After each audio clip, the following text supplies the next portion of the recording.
Shafiq Al-Ghabar, I would like to ask you this question. Extraordinary events now in the Middle East. However, the international reaction and the Arab reaction in particular is muted. How do you explain it?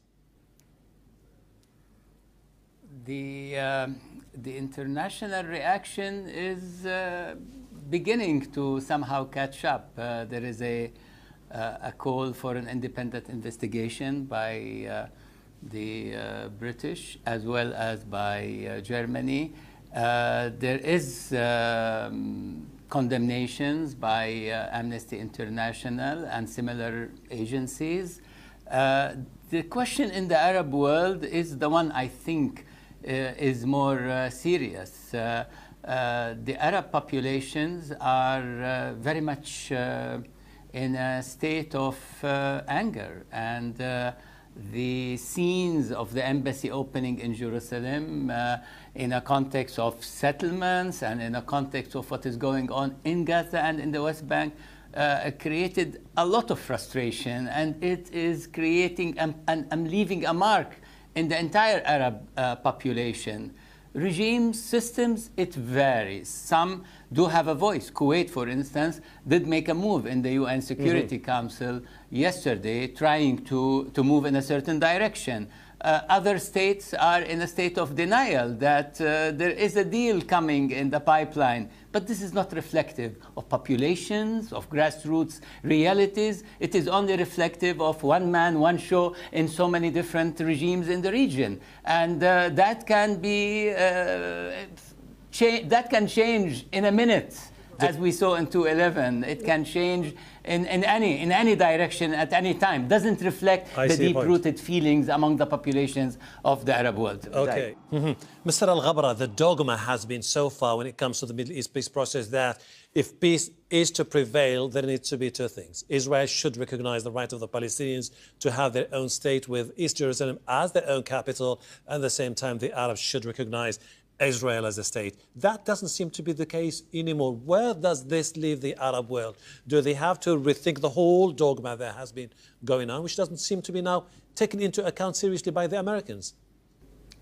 Well, as you can see from the events, the embassy, the recognition of Jerusalem, add to that the domestic issue in America vis-a-vis the evangelicals, vis-a-vis the Vice President Pence, vis-a-vis right-wing in the US and lobbyists, and then this coalition, this relation with the right-wing in Israel that is in particularly the government of Netanyahu, the prime minister. All of this, in a way, did kind of destabilize the project of a Palestinian independent state with its capital in East Jerusalem. So what we see now with all the settlements, about 750 settlers between the West Bank and East Jerusalem, the expropriation of land, 60% of the West Bank is in Area C, the persecution, the wall around the West Bank, the siege around Gaza, that is not taking anybody towards a two-state solution. What looks to me is that is the death of the two-state solution. And then what next? I think what's next is an apartheid and a resistance to an apartheid. Okay. An ability of Palestinians to show us the way. There was a question, where are the Palestinians? I think they're discovering their way in a system of apartheid, whether they were second-class citizens in proper Israel or under occupation in the West Bank. Mr. Al-Ghabra, the metrics seem to be changing now with all these talks about the so-called ultimate deal or the deal of the century. We know nothing about it, just few leaks saying that possibly this is going to be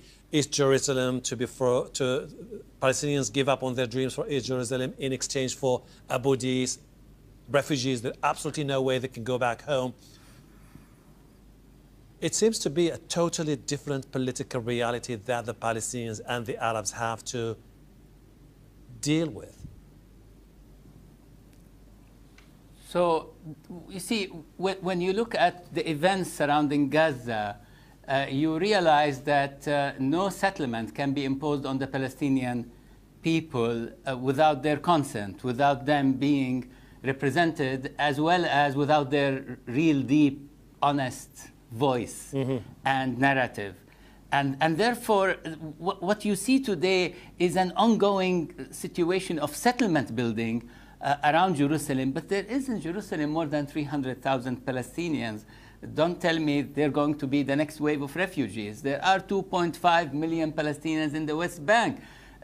Don't tell me you're pushing another 2.5 million. There are 2 million in Gaza. There are 1.6, 1.7 million who are inside proper 1948 Palestine and Israel, in particularly within the Green Line. This is a situation today, the Palestinians, there is no solution in the foreseeable future. What I see is forces facing each other. There is a force today that is structurally over the Palestinians, which is socio-economic, political, a force that marginalizes them, that doesn't allow them to express, and it is done in layers.